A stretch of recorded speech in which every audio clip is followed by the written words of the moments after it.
Hey guys, it's Peter, and welcome to my channel, Peter Likes Books. Okay, so it's getting kind of old. Like, I've got to figure out something new to do with my intro. So anyway, hello readers. Hello bibliophiles. I don't want to be like that. I think that's kind of funny, don't you think? Peter Likes Books. Whenever I say that, do you guys want to know what I think of? Because like everybody comments on it. I mean, I get so many messages where people are like, I love your intro. I always think of that guy in the Goonies. What's his name? That real crazy looking guy. He's like, hey, you guys. Like, I always think of that whenever I say Peter Likes Books. Okay, so anyway, now that we've gotten that out of the way, my June wrap up. Okay, I don't know why I'm doing all this today. Probably because I got up like a half an hour ago. I have to be in my office soon. I have no coffee. I have to go to 2 banks before I go to do all of that, and it's like not possible in 40 minutes, I think. I don't know, we'll see. Making this video is definitely more important. Why, you might ask? Because yesterday I made an entire video, and I botched so many things up that I was like, I cannot put this video out there. Like, I said, oh, Rick Yancey's, see?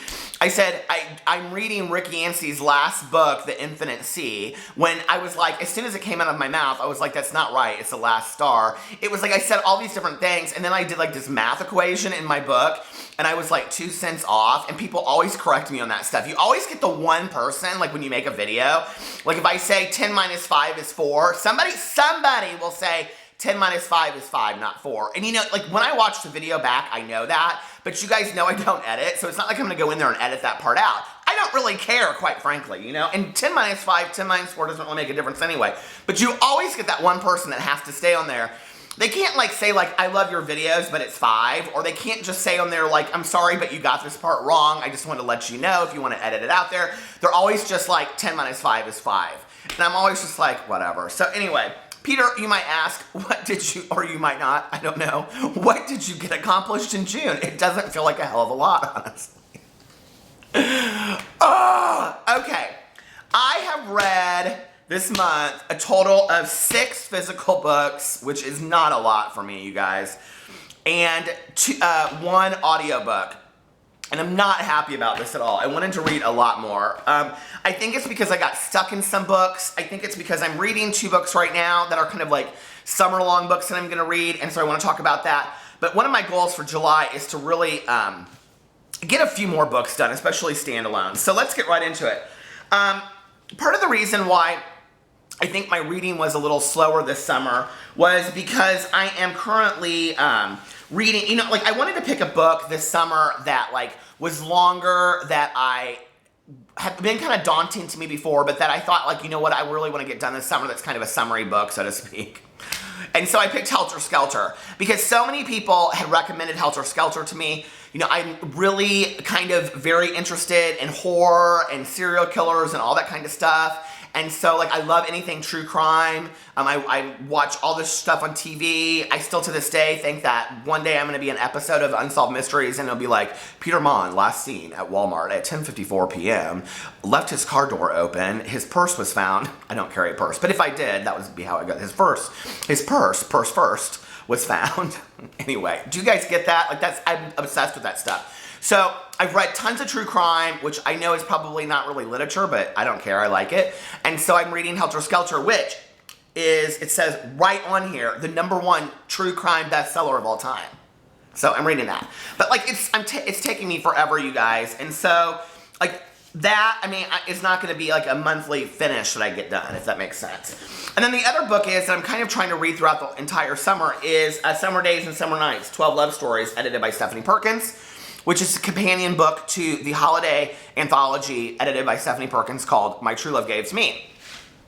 This one is kind of totally different, you guys, and I have to be honest with you, like, the first one I really, really liked. I liked a lot, but there were like 3 or 4 stories in there I just couldn't get into at all. I like love this book. Like, every story I have really, really liked something about.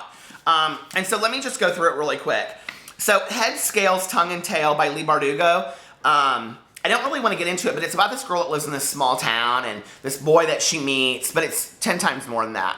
It's about like folklore, and I'm trying not to give anything away because they're short stories. But anyway, what I loved about that story was that it was so like, I think it was told like it was supposed to be like the late 80s, and it was told like so like detail oriented, like even right down to what kind of chapstick she used and these old record albums that they would go through. It was very, very cool, and I loved how it ended.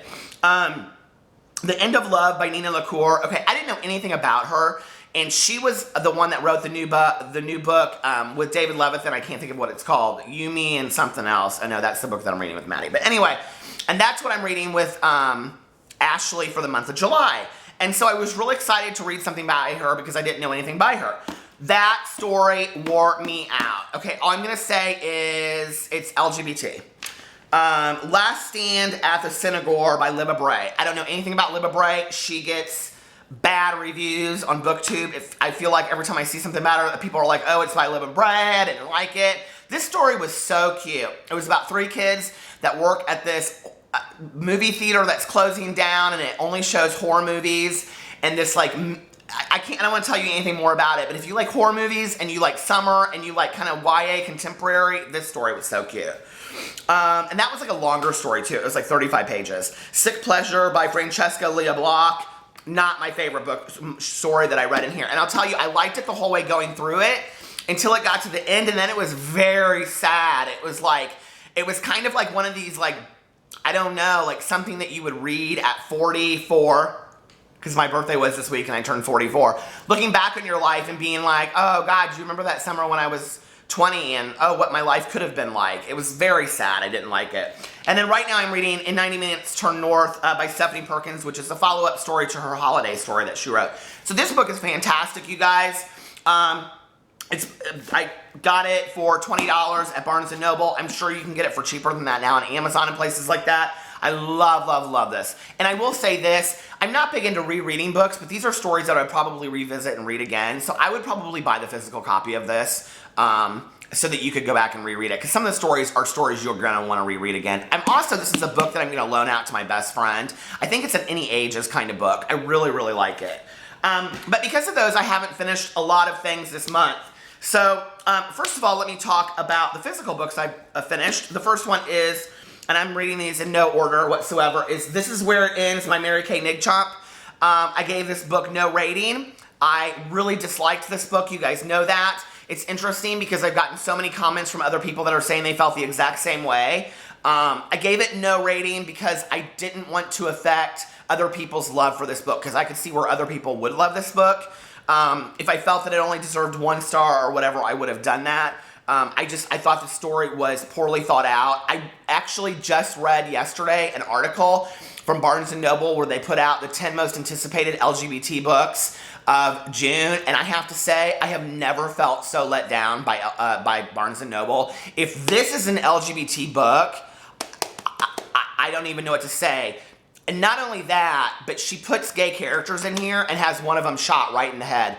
You know, in the world that we live in today, I'm not sure that's the message that we need to be sending out there. And this is not just an LGBT thing for me. This book was very, very violent. It had no resolution to it. I didn't feel like there was any philosophy or moral to the end of the book. I thought it was horribly, horribly done. I think that the author needs to really rethink her thinking on how she wrote this book. And for Barnes & Noble to put it on one of their top 10 LGBT books coming out, I was greatly disappointed. So, yeah, that's what I have to say about that. I may even send an email to Barnes & Noble because I think this book is, could lead, I think it's one of those books that could be dangerous even though I don't believe in censorship. So I finished that. I finished The View from the Cherry Tree by Willa Davis Roberts, and it is a elementary school or middle grade mystery novel about a boy in a cherry tree that sees the woman next door get murdered while his sister is getting married and all these marriage preparations. It reminded me of an Alfred Hitchcock like Rear Window, so if you're looking for like a summer mystery, this was really good. It's very, very short. It's like 181 pages. It came out like in the late 60s, you guys. I mean, Willa Davis, if you like her, if you know her, she's written like all those books. I don't think she's with us anymore. Yeah, it was written, and it was 1975, you guys. So I was 3 years old when this book came out. And it feels kind of dated when you're reading it, but it feels like watching an old movie. I didn't dislike it. It was a very quick read. So anyway. Then the next book that I read, and I actually finished this on June 1st, was The List. By Siobhan Vivian. You guys know that I really struggled with this book at the beginning, but I ended up loving this book. I think this is a great, great book to read. I would recommend reading this book at the end of the summer. If you're in high school, at the end of the summer or the beginning of the school year. It's very much a school book. It's very, very much a homecoming time book. So if you're reading it, it feels kind of like summer's over. I don't know how to explain it other than that. It is a good book. I really liked it.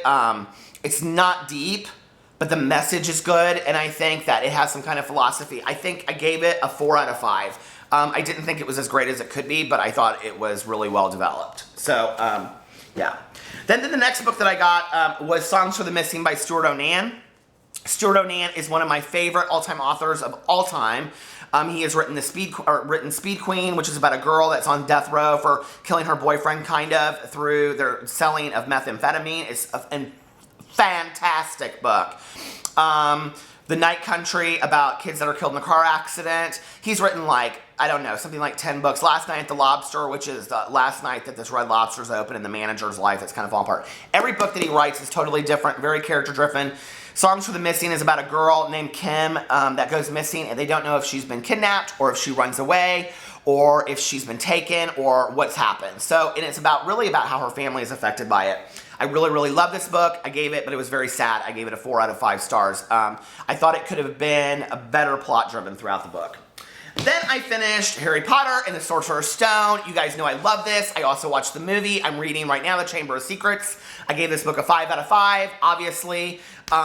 There was nothing I would criticize about this book. I thought it was fantastic. There are so many people on BookTube right now rereading it or reading it for the first time, so it's kind of a really exciting time to be reading this book. Hello, Harry. Anyway, so I really want to, I also got on Pottermore and got sorted, if you haven't watched that video, and I got sorted into Hufflepuff. I wanted Gryffindor. I was okay with that until I watched this video the other day, and then I got on Wikipedia and looked at the traits. Now I really want to be in Ravenclaw, and I'm really pissed I'm not. So, yeah, as deeper as I get into this whole Harry Potter thing, I'm almost done with Chamber of Secrets, and then I'll be starting The Prisoner of Azkaban. So, I'm loving these books. I think they're great. Okay, and then the next book and the last book that I read this month was The Dinner by Herman Koch. I gave it 5 out of 5 stars. I've gone on and on about this book. If you guys want to know about this book or about this book specifically, I talked about it in my video called Violence in Books. I love this book. I thought it was fantastic. It is translated for the Netherlands. It was incredible. Beautifully written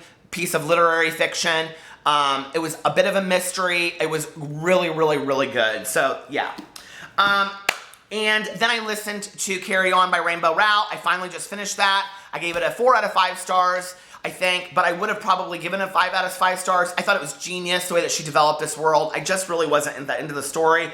I think I haven't read enough of the Harry Potter books to really know, like, the background of it, but I loved it. I loved the relationship between Simon and his friends, especially Simon and Baz, and that's all I'll say. So, yeah. And then I also, you guys, have been mentioning for you guys to send me some things, and a lot of you have asked for my address, and I haven't gotten back to you yet. So my question number 1 is, do you guys want me to get a P.O. box? Like, I don't really want to do it if nobody's going to send it to me because it is expensive to carry. But I don't care, but I'll do it anyway. So I'm kind of thinking about getting a P.O. box, but I gave a couple people my office address. And look, I mentioned getting postcards as bookmarks because I'm so excited about doing that. See, look. Because Simon at Savage Reads and I talked about doing that. And last week in my mailbox at my office, I got this postcard from Milla from Finland. And she said, hey, Peter, the card says, freely translated, if you can change your perspective, you can turn your problems into solutions. And I absolutely love it, Milla, so thank you so much. And then on my birthday, it came on my birthday to my office. I was so excited. I got a package in the mail from Finland, and I knew right away who it was.